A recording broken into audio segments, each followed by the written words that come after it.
Selamat bertemu kembali bagi anak-anakku. Pada pembelajaran kali ini,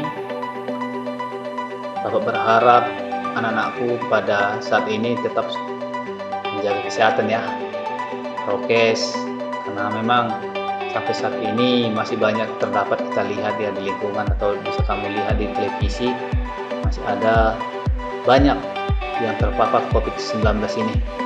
Baiklah anak-anakku, hari ini kita memulai pembelajaran. Tapi sebelum kita memulainya, marilah kita berdoa menurut ajaran dan kepercayaan kita masing-masing. Sikap berdoa dimulai.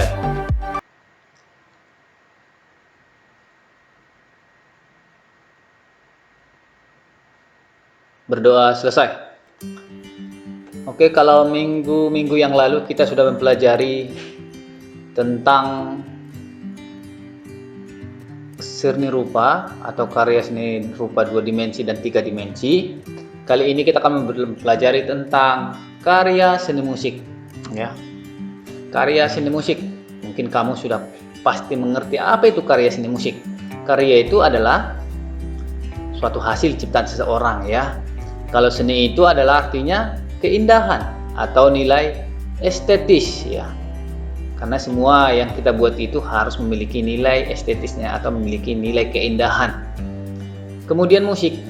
Musik itu pasti kamu sudah pernah mendengarkan musik ya, dan kamu pasti suka terhadap musik. Tidak ada orang yang tidak suka dengan musik. Pasti kita semua senang, suka, hobi terhadap musik ya. Karena musik ini mempengaruhi jiwa kita, mempengaruhi pikiran. Kadang dalam kehidupan ini kadang banyak orang tidak terlepas dari musik. Ada beberapa orang yang memang setiap aktivitasnya harus disertai dengan musik. Kenapa? Ada orang bilang musik itu memotivasi, membuat dia semakin energik dalam melakukan sesuatu, dalam bekerja kah, atau dalam ada orang lagi tidak bisa tidur kalau tidak mendengarkan musik. Nah, ada seperti itu. Ada juga orang tidak bisa beraktivitas kalau dia tidak mendengarkan musik. Nah, berarti musik ini sangat mempengaruhi kehidupan manusia ya. Kita lanjutkan. Kita bahas dulu itu. Yang pertama itu adalah pengertian karya seni musik. Artinya adalah suatu hasil karya seseorang yang memiliki bunyi atau suara ya, dan mengandung unsur-unsur musik. Apa itu unsur-unsur musik? Nada, melodi, irama, tempo, dan lain-lain. Masih banyak lagi ya. Dinamik misalnya, iramanya, oke. Serta memiliki nilai keindahan. Ya. Di sini pengertian dari karya seni musik itu adalah suatu bunyi yang atau suara ya, harus dia bunyi itu memang harus benar-benar mengandung unsur-unsur musik ya. Tidak semua bunyi atau suara itu merupakan musik ya. Ketika hanya misalnya jatuh atau bunyi suara mesin itu tidak musik. Kenapa? Ya, suara mesin itu kan tidak punya irama, mungkin melodinya juga nggak jelas, nadanya pun nggak jelas ya kan. Jadi musik itu, bunyi atau suara itu bisa dikatakan musik ketika bunyi itu memiliki dari beberapa unsur-unsur musik tersebut ya. Tepuk tangan kita kalau hanya sekali aja tepuk itu tidak bisa jadi musik, tapi kalau berkali-kali kita tepuk tangan kita seperti ini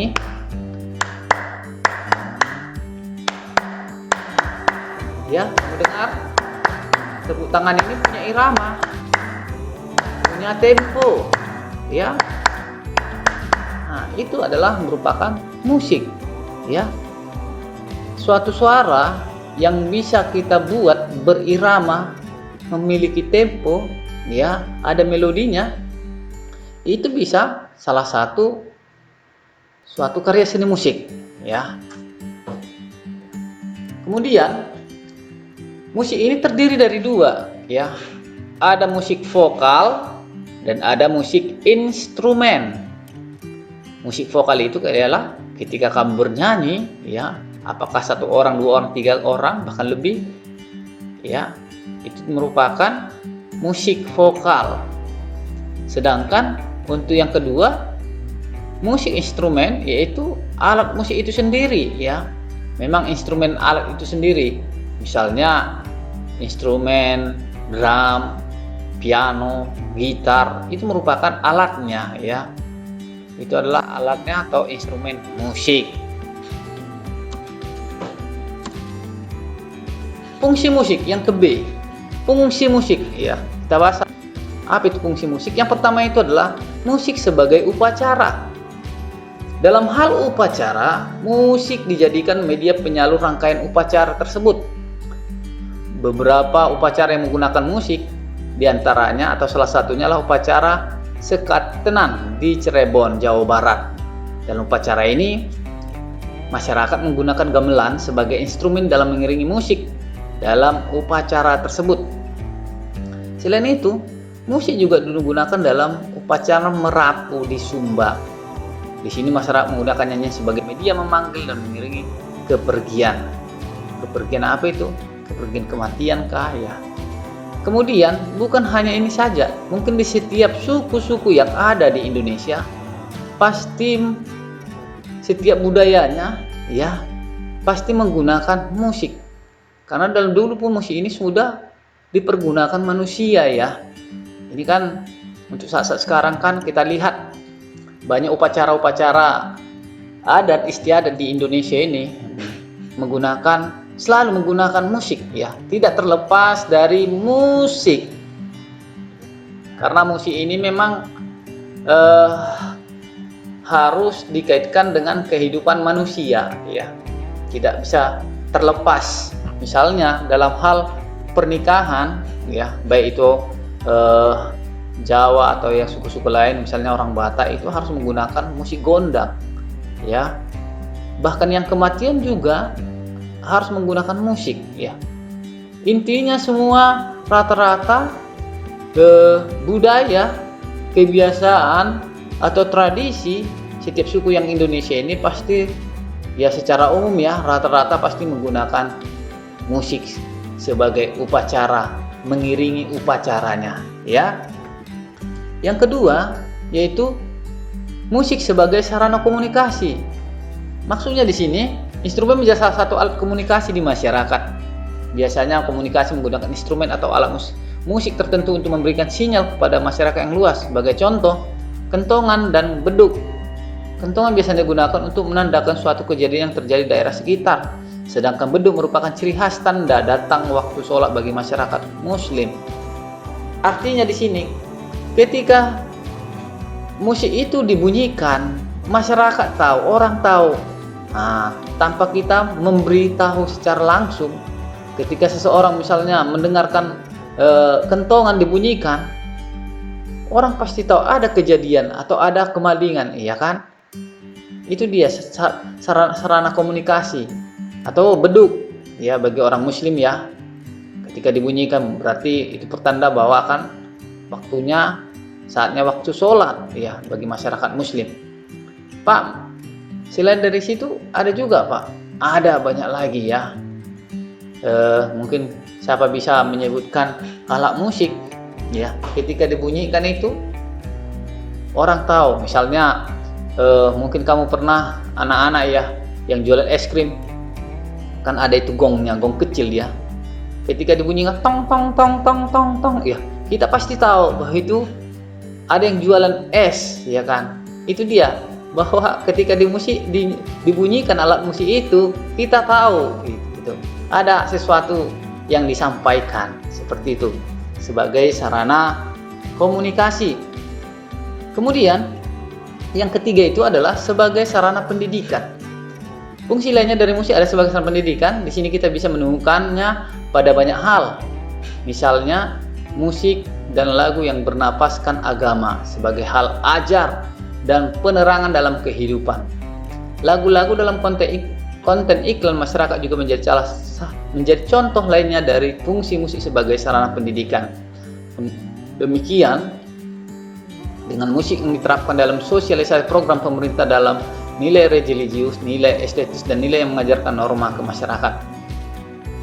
Bukan hanya di sini saja ya, fungsi musik sebagai sarana pendidikan ya. Di sekolah mungkin kamu pernah melihat ada upacara-upacara bendera, mereka menggunakan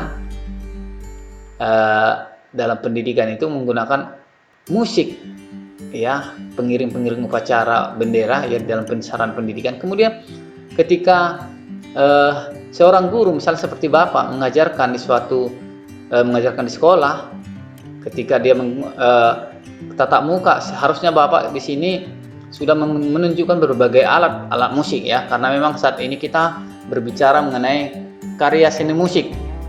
Jadi alat musik itu dijadikan sebagai media mengajar, sehingga ketika di media itu ditampilkan atau pertunjukan pada siswa, kepada kamu mengerti. Nah, itulah dia musik sebagai sarana pendidikan ya. Kemudian yang keempat, musik sebagai sarana bisnis dan ekspresi. Maksudnya di sini adalah musik menjadi wadah untuk bisnis komoditif dan ekspresi pada banyak hal, diantaranya bisnis rekaman ya. Kemudian mengekspresi perasaan, ide, gagasan dalam pelampiasan pada seni musik, serta berkreasi dan mengolah musik ya. Musik sebagai sarana bisnis ya, saat ini ya musik ya merupakan ladang bisnis yang banyak menghasilkan uang ya. Ketika misalnya banyak saat ini anak-anak band ya, dari hasil bandnya itu, hasil musiknya itu, hasil rekamannya itu menjadi sarana bisnis bagi mereka, pendapatan ya. Kemudian mereka harus mengolah musik serta berkreasi supaya apa? Supaya musiknya itu laku ya, diterima masyarakat luas. Karena rata-rata di Indonesia ini musik atau MP3, bahkan kita lihat di YouTube ya, sungguh banyak ya musik itu ditampilkan, baik dalam mengiringi tari-tarian ya, dalam mengiringi kita vokal nyanyi ya, musik itu dijadikan sebagai sarana bisnis ya, bisnis rekaman kah, bisnis untuk menampilkan kah, atau sebagai ada sebagai pertunjukan ya, itu sebagai bisnis juga, sarana bisnis. Selanjutnya, musik sebagai sarana hiburan yang kelima. Ini secara umum mungkin musik itu intinya adalah sebagai sarana hiburan. Musik sebagai sarana hiburan kita dapat menemukannya pada banyak kesempatan. Misalnya saja saat bermain musik sebagai pelepas lelah ya. Ketika berada di tengah permainan di mana musik menjadi pengiring, dan ketika ingin refreshing.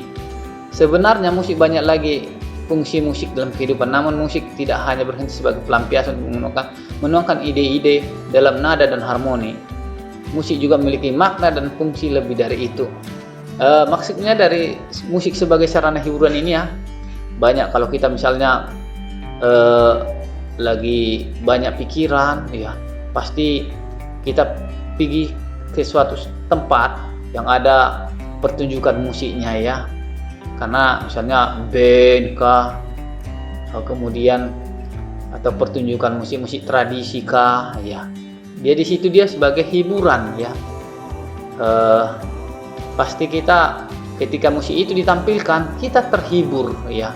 Ketika musik itu dipertunjukkan kepada masyarakat, dan saat itu kita di situ, musik itu sebagai hiburan, menghibur kita ya.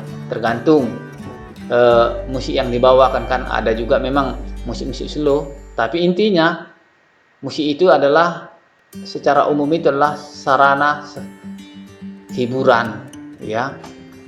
Itu tadi fungsi-fungsi dari musik. Selanjutnya kita harus mengerti bahwa dalam musik itu tidak terlepas dari bentuk nilai nada ya.